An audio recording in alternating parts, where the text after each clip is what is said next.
All right, we're back with more about solids of revolution. So in the warm-up on the first part of this series, we looked at this shape. And one of the things that we talked about was how there was this absence of solidness, i.e. a hole in the middle of the shape. And so we don't want to count this hole as part of our volume. And in fact, what we would do is find the large volume and subtract the small. So using our idea of disks that we have developed earlier, we know that we're going to have these solid pancakes that are out here, and then these like inner pancakes that we need to subtract, okay? So if you look at what I just drew, I think you'll understand why this technique is called washers. At least I hope you do. Washers are those little metal rings that are inside of faucets, right, to help put the faucet together. Honestly, that's all I know. I'm sure other people know more. Well, let's hope, because otherwise we are not going to have running water if no one knows more than that. But the idea is that you use the big circle as your slice. So that would be big pi r squared. And because you're integrating that, you're going to get volume, because integrating area gives us volume. And then we would subtract little pi r squared. And so this is d whatever, right? And sometimes we write this all together as one integral if we're going along the same bounds, which we should be. Like that, okay? So I would encourage you to pay attention to detail here. One of the common mistakes is to set it up like this. That is not algebraically equivalent to either thing that I wrote in red or in blue, okay? So this is wrong, okay? That is not how we're doing this, okay? Big pi r squared minus little pi r squared is what gives you the area of that ring. And then when you integrate the ring, you're going to get the volume of a shape that is comprised of rings. Okay, so the next bit of your notes has an example problem where this is utilized. I have worked ahead a little bit and I've drawn out the shape in a color-coded way. And the region that we're talking about here is this one that I just hashtagged in green. And I also reflected this because of my bad drawing abilities, okay, to try to give you an idea of what the shape looks like. And I will similarly shade that part in. Okay, so there's my reflection image. And so the three-dimensional shape is going to have this outer surface, right, that I'm indicating here. This is outer surface. But inside of that, there's going to be a vacant space or a hole, right? Vacancy. I don't know why I didn't draw the back of that circle. But you can see that this starts to get kind of cluttered, right? And that's why sometimes you might find that you do better drawing less. Right? If you just look at the flat shape, maybe that's easier. I am not sure, okay? But you do need to have a sense of what the shape is just so you set up the math correctly. Okay, so our outermost radius is determined by going from this red curve to the axis of revolution, which is this x-axis, okay? And it doesn't actually say that in the words, but that's what I'm picturing. I apologize for not writing that, okay? And then the inner radius is going to be found by going from this green line down, okay? So this idea, these cross sections look like rings. I guess I did say it here, or washers. And I have a spot in the notes to set up the integral, but I'm going to do it back here because I can see my picture at the same time, okay?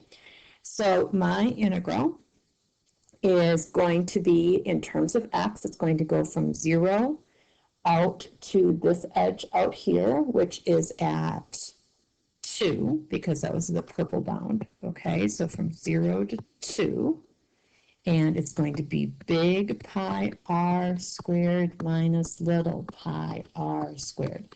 Now notice how I set this up for myself. I write an outline, and then I go back and fill in what the particular radii are. Okay, I did this as well with projected solids, right? I would write out the area formula, leave gaps for whatever the side length was, and then I'd go back and think about the side length, okay? This way I avoid this bad mistake in green, okay? Because I'm only thinking about big pi r squared minus little pi r squared. And I say that to myself so I understand what I'm doing, okay? And that's after knowing calculus for 30 years, my friends, okay? So it does help, even to someone with experience, okay? And certainly to a beginner.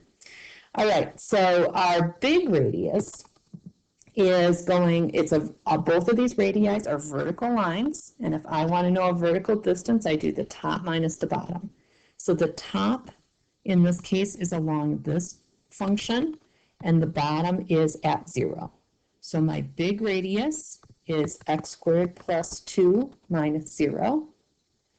And my small radius is right in here, it's this green line, and that goes from the green function down to 0. So I could write minus 0 if I wanted. But this is my setup, okay? And in general, my setup for this methodology is big pi r squared minus little pi r squared, d whatever, x or y. Because in general, anytime I want to find volume, I'm going to integrate cross-sectional area. And the way that we find area of a shape like this is to find the area of the big circle and subtract the small circle. That is what we are doing, okay? Let's do another example together. Okay, and this one starts getting into doing other lines. I was going to put that in a different video, but I think I'm not. I think I'm going to just keep going. Okay, so this one says use the same region we were just talking about and revolve it around a different line. So this is the first time we've seen this. Whoops, that was not very good circling. Okay, we're going around a line that isn't the axis. Okay, so we're going to go around this line down here. Okay, so here's the shape that we had in the previous question. I just quickly sketched in with the same color coding as before. And it's going to be important to note that this is in no way to scale, okay? Now, in revolving around a different line, that means my reflection image is going to have to be across that line. So this green line reflected across my axis of revolution. And notice I'm using the word axis. That doesn't necessarily mean x-axis or y-axis. Axis can just be a line. Okay, another name for it, but it's usually called an axis in this mathematical context. So my axis of revolution, or my line of revolution, is that purpley pink dotted line. And I'm trying my level best, even though I am very bad at it, to draw a reflection image across that line. And I think I'm failing a little because I picked a size that was kind of too big for my space. Okay, so here is my reflection image. Okay, and you can see then that my shape, like this inner part that's hollow, is bigger than it was before, but so is the outer shape, right? It just makes everything stretched out quite a bit. Okay, so it's still going to be cross sections that are washers. It's just that we're going to have to incorporate a greater distance. Okay, so it's something like that. Okay, I hope you can use your imagination. All right, but honestly, I think it might be better to just look at this flat. Okay, that's honestly what I do myself most of the time, because otherwise the picture gets a little too cluttered. And once you have the picture in your head, you don't really need it to be 3D. Okay, so let's go back to this stage. And let's think here about big radius and small radius, right? I've already identified through the pictures that I just erased that these are going to be rings or washers. So let's think about what the big radius is going to be, and let's think about what the small radius is going to be, okay? And then in a more complicated question, it does help to write out these two steps kind of separately, I think. So the big radius is the part that's like the outermost part of the three-dimensional shape. And that's going to be going, that's going to be determined by the red curve. And the radius of those slices, maybe I will draw one of those slices back in. Right, this blue line is the radius of one such slice.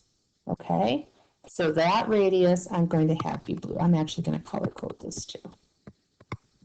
Okay, let's take the small radius now. The small radius has to go in your open space.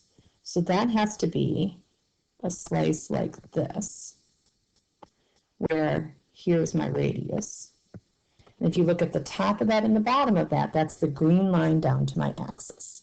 Okay, so now let's think about what each of these is. My big radius is the red equation, which was the parabola, which was x squared plus 2. And then I need to subtract the bottom. And the bottom was at -2. So top minus bottom gives me a vertical distance. For the small radius, the top is that linear function. That was x plus 1. Oops, that's right. Okay, x plus 1. And then I'm going to subtract the bottom part. Okay, so now if you tidy those up, obviously there's some simplifying that can happen here, though you don't have to. It's just kind of up to you. Simplifying here is useful because if you are using your calculator, it's a little less to manage. But here's our volume integral then. It's going to be pi big radius squared minus pi little radius squared. My big radius is x squared plus 4. My little radius is x plus 3. My x's, well, let's see, my x's started here at this yellow line, which was at 0. And they went up to this edge here, which I believe was at 2. Is that right? Yeah, that was at 2. And so that would be my setup for this problem. Okay, now if you do work this out, you'd get 406 over 15 times pi. But again, the focus of this is not the mechanics. The focus of this is being able to set up the integral. I actually think I will put a stopping point here, just to kind of chop up the notes a little bit for you into smaller bits, and we will come back with one last final example.